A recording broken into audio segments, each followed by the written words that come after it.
Hi, it's Dr. Saab. This is the 2022 GLS 400D 4MATIC Night Edition Executive. In this video, I'm going to show you how to use the main controls and features of this car. This video is perfect if you've just bought a new GLS or if you're thinking about buying one. Please check out part 1 video where I show you what's standard and what are options. Also, I did create a summary guide so you didn't have to memorize everything I say in the video, and you could use that and read that whenever you feel like. Please check out the link in the description below.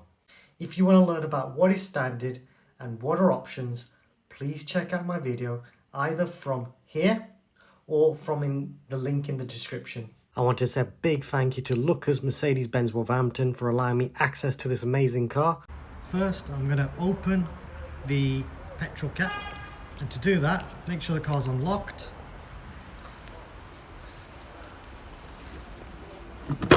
Push the petrol cap, and now you can access fuel filler cap. What you can do is put this over here, and when you're finished, you can put the petrol cap just like that. And then over here you've got information on tire pressures, and then to finish, just close it just like that. Now moving to the rear, you can open the tailgate using this button by holding it, or you can pull a handle here. Another way is to use your foot, give it a kick. Now the tailgate has opened. Now moving into the interior, you've got some buttons. You have your tether points. You have the buttons that control on both sides, seats, which I'll show you how to use shortly. So they go down. You've also got a button here that will lower the car if required, just so it makes it easier to get stuff in and out. It is a flat boot lid, so it's nice and easy to use. You've also got some storage underneath. Yeah, I've got the carry hook. You can put a bag there onto the carry hook, which is useful for loose items in a bag so they don't scatter around.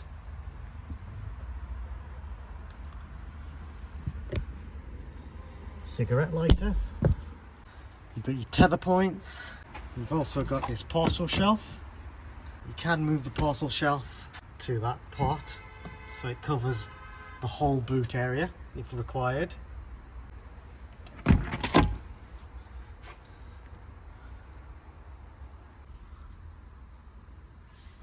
Now if you push this button and then hold it, the seat then folds down eventually.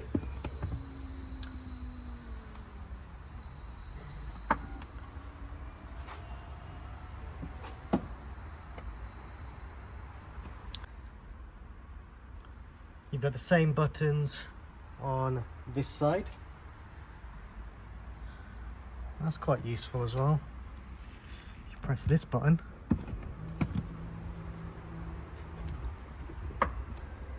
all the seats fold down. How cool is that? That's so useful. Rather than messing with a few buttons. And then you can change the layout, I guess. I bet these come up. Yeah. That's quite useful. So you can have a different configuration with the seats if required.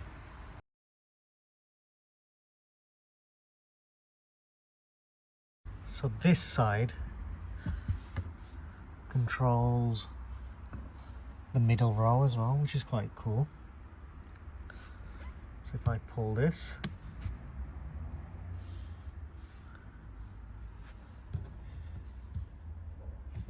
if I keep pulling it, you can see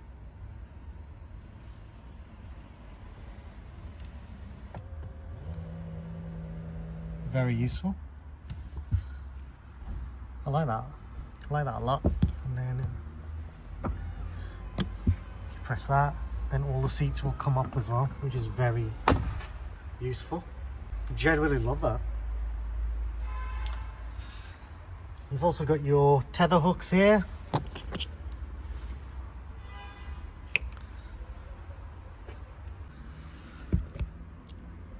You've got a cigarette lighter, and then these control the third row seats, and you can lower the suspension if required, which will allow you to get things in and out quite easily. So to lower the car, you can press this button. That will then lower the car. Once it stops flashing, that means that it's at its lowest setting. And then to raise it, just pull it again. You have got the flat boot lid. Moving to the under tray. You've got your first aid box. This is actually the pillows, and they go behind the seats, which is quite a nice feature for your head. It'll give your head a nice comfortable area to relax on. And then you've got your tyre pressure machine, your repair puncture kit, and you've got a warning triangle, got the jack point as well. I'll talk a bit more about why you shouldn't use the repair puncture kit later, and I'll be explaining that with the Mercedes Me. So you may spot this as well. This is where this part, the parcel shelf, can be stored if required, which is quite handy. For some cars you have to actually leave it at home or leave it in the car, as well as pack all your other items. So that's quite a really useful feature. And to take that off, what you do is pull this.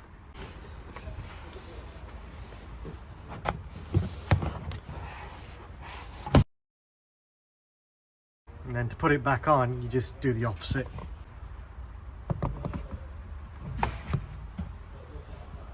You'll need to do is pull, and that just slots back in. So to close the boot, you can hold this button. You can do the same as well to open it. If you do let go, it will just stop at that height. You have got the handle there. If you press this button, the boot will lower. Stop it to the height that you want, and then press and hold. That beep is to say now that the tailgate will only open at this height. I'll show you what that looks like now when I close it. Now when I close the boot and then open it, you'll see it's set to the same height. To set it back to the original height, all you do is just push it all the way up, then press and hold. That's to say that that's height's now saved. You can see the difference. It's much higher. Another cool thing I've just noticed is you have got a little hook here. That's quite useful to have. If I press this button, that will then lock the car.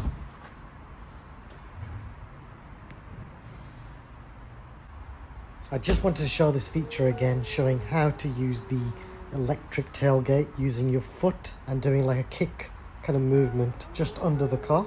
Just take care not to actually kick the car. Now moving to the rear. The car is keyless. You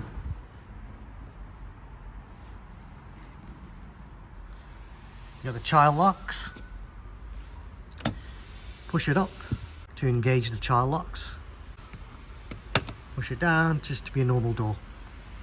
Please check out my part 1 video where I show you some of the cool features on the back of this car for rear passengers. I love this key. Car is keyless. So at the moment you can see the car's locked. I can open the car and lock the car using the buttons on the key.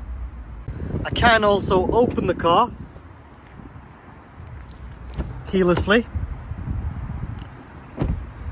I can then lock the car keylessly. Now I'm going to go inside the car. Within the door sill, you have got this emergency number. So if you ever were to break down, you can call for your roadside assistance. I'll explain a bit more about that shortly. What I'll do, I'll start the car. And to do that, all you do is push on the brake, push the start button. The car will then start. As you can see, this is a brand new car. I think it's only done 22 or 23 miles. Yep, 23 miles. That's how new this car is. Very cool. And that will allow me then to show you how to use the MBUX and how to set this up.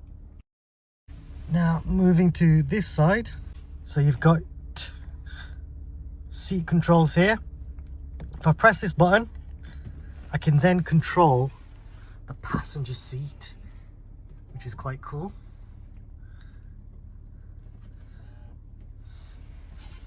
I can also put the heated seats and cooled seats on for the passenger.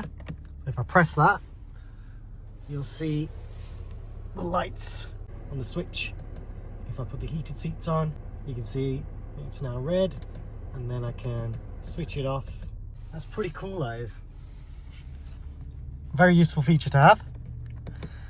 And then if I want to control the cooled seats and the heated seats, like so.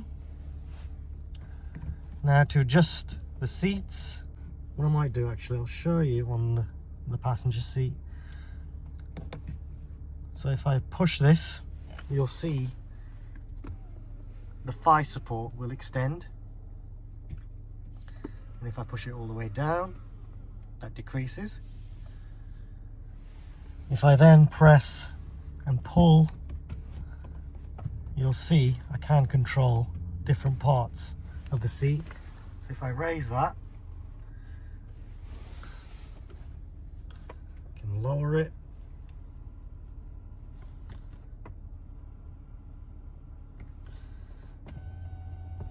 I can raise the seat.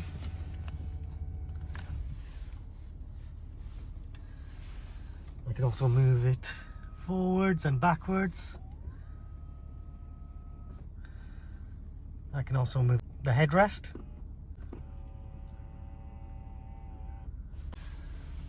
And if I unselect the left side, I can then control the exact same seating controls for my seat. Now, I'll show you this in a sec. What I'll do, I'll show you how to adjust the steering wheel. And to do that, you have some controls here. Up and down to control the steering wheel. So if I set the steering and the seats to that position, to save it, all I'll do is press M and then number 1. That beep is to say that position is now saved. So if I was to change everything,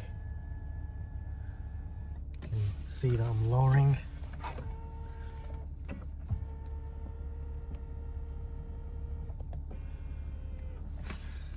I've changed it. All I'll do is press 1, and then the seats and steering wheel go back to the position that I saved number 1 at.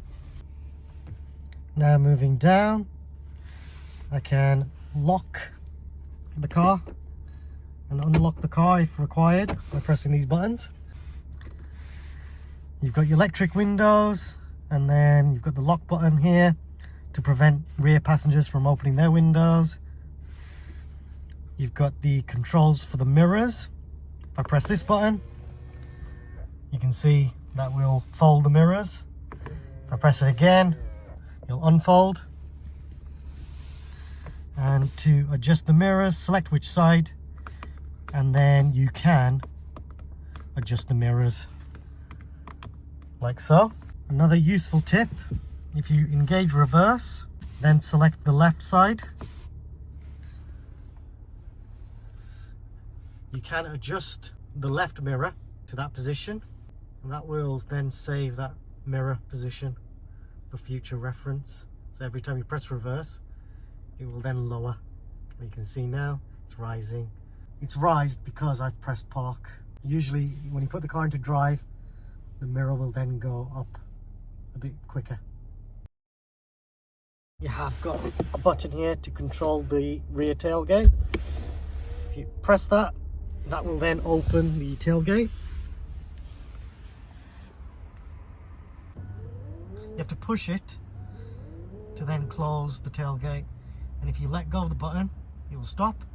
If you push it again, it will then close the tailgate. Very useful. I believe the car needs to be on for that feature to work. To close the boot.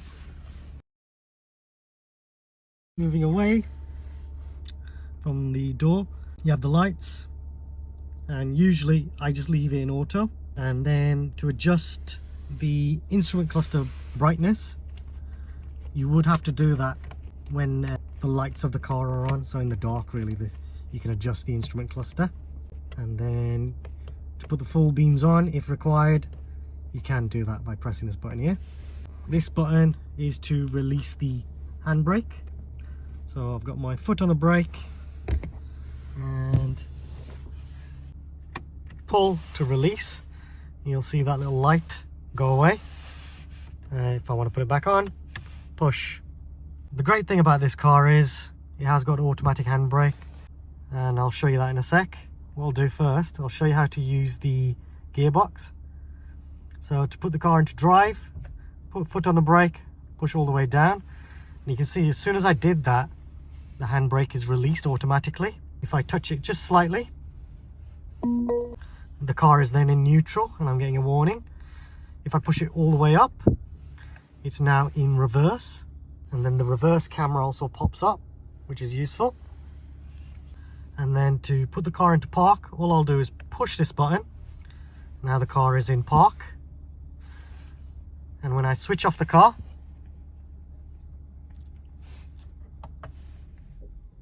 the handbrake is automatically put on. What I would recommend is as soon as you switch off the car, make sure that handbrake light is on before you leave the car. Now I'll show you some more controls. Start the car up again. You have got the heated steering wheel, and to switch that on, press forward, and you can see a little light up here. And if I want to switch it off, press that button. So I'm just going to show you the other stalk. You've got your indicators. If you touch it slightly, it'll indicate very briefly. Push all the way up and it will indicate properly. You've got your full beams, and you can see, if you pull it, you'll see the light appear. If you push all the way forward, you'll notice nothing's actually happening on the instrument cluster. That is because it's not dark enough for the lights to be on.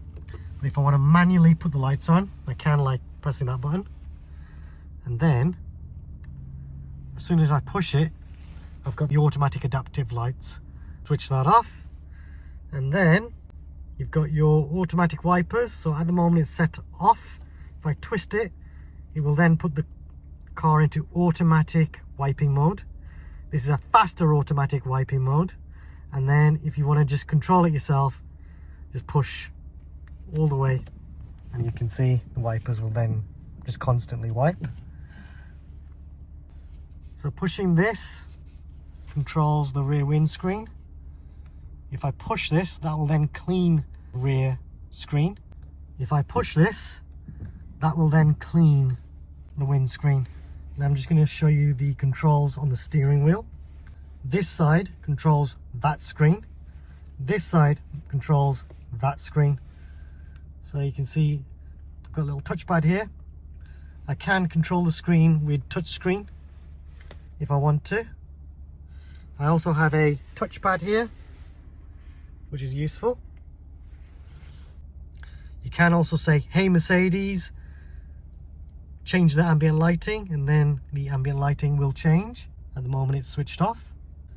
You've got the back button, which is useful to have, and then the home button. Got your volume controls, answer and decline phone calls by pushing up and down. The Hey Mercedes function, you can push that. At the moment the car's not set up. And then if you push down, you've got your favorites, and you can customize these favorites to your wishing.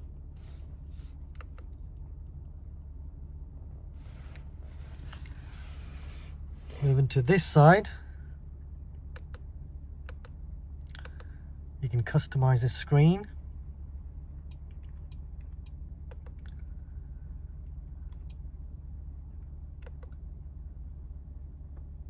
You can display many things. This is useful to show you how the radars are working and what the car can see in front of it.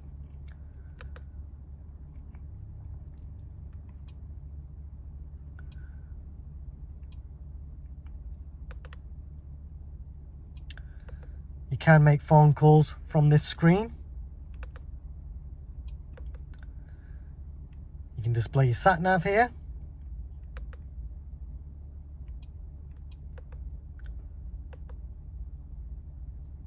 You can even find previous destinations.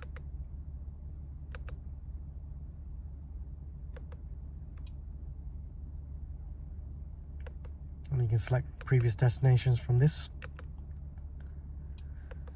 Your trip information, how your consumption is.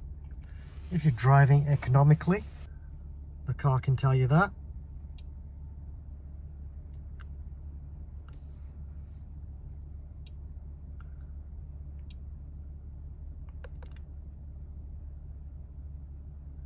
That's quite cool, trying to display everything on the screen.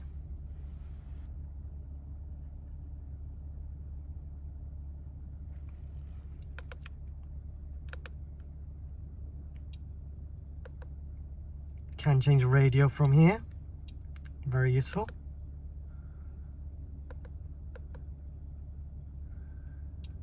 And you can change presets, media,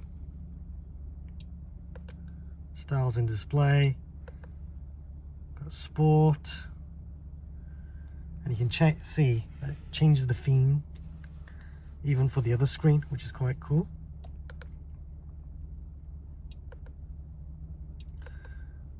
Progressive, gives the car a really futuristic kind of look.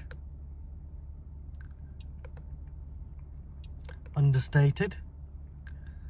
This is useful on the motorway where you don't want many distractions, you just want to relax and drive. You can see both screens aren't displaying much.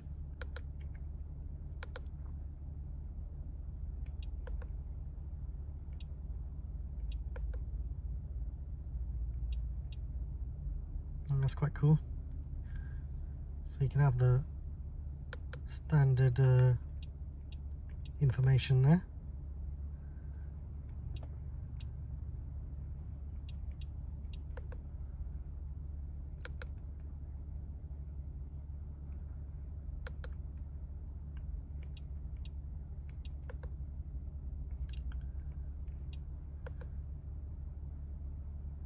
That only works if under progressive. The rest of the controls, I'll show you how to use the cruise control and the speed limiter in a separate video. So please wait for that to be released, and that will be in the GLS folder. Now I just want to show you the instrument cluster. As you can see, you've got your temperature for the car, what driving mode it is in. So at the moment it's in comfort, what gear it's in. And that is just your driving assistance. At the moment it's not doing anything, but it is working. And then you can see there, that's for the lane tracking. You've got how much fuel the car's got, the range it can do. You may notice the triangle which is point to the right side. That means that's where you can fuel the car. The handbrake, whether or not the seatbelts are on. You got your kilometers, and you can customize that to display mph instead of kilometers, so that's quite useful. You got your time. This is just telling you if it's in the driving assistance mode. You got your temperature, which is very useful, and then your speedometer and rev meter. Under the temperature you can see the speed limit. Now I'm going to show you how to use the hold function. To use it, all you do is select drive. As you're driving, you'll just drive, and then when you come to a stop, you'll gently stop, foot on the brake, and then push it, and now you can see the hold function light appears. I can let go of the brakes and I can just relax. When I'm ready to go, all I'll do is press the accelerator, and then I'm away. And again, if I come to a stop and push the brake, I can also touch the brakes. Nothing's going to happen. It's quite useful. When I press the accelerator, I can then take control of the car. Now I'm just going to show you how to use the reverse camera. So I'll select reverse. The reverse camera then appears, and now I can use the touchpad at the bottom here, or I can control the touch screen if required, or I can use the buttons on the steering wheel. What I'll use the buttons on the steering wheel to show you all the different camera views that you've got on this car. It's got the 360 camera, and you've also got the self-parking feature, which I'll show you in a separate video, so stay tuned for that. And if you do want to watch it at a later date, it is in the GLS playlist. Now, when I select reverse and head towards my own car, you can see the yellow appear on the rear of this augmented reality GLS. That's very useful. You can see when it's red, it's at the moment it's amber, but it's saying that's pretty close, and to be fair, I think that's close enough. Should we have a look at what that looks like? You can see it's a good distance. It's about the width of a steering wheel.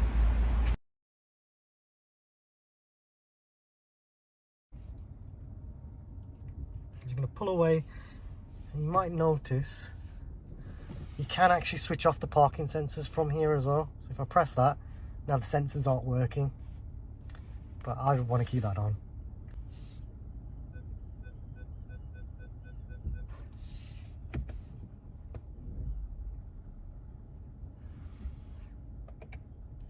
Before I forget as well, if you don't like the eco stop start technology, you can switch it off by pressing this button, and you'll also get a light on the instrument cluster to say that it's switched off, and that's off. Before I forget, I'm just going to show you the head-up display. Now to use it, you press home on the steering wheel, you press all the way up, you see head-up display appear. Now I can change what appears on the head-up display, which is really cool.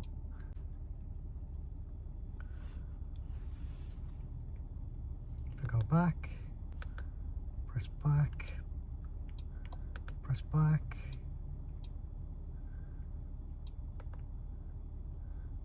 again I can just do all of those great things again.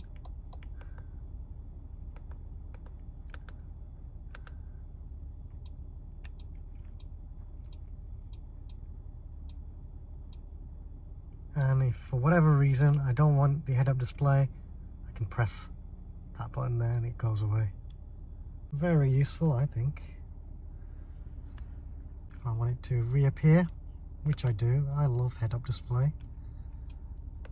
Put that back on, and then you can see it's appeared again. Very useful. Love that feature. Thank you for watching this video.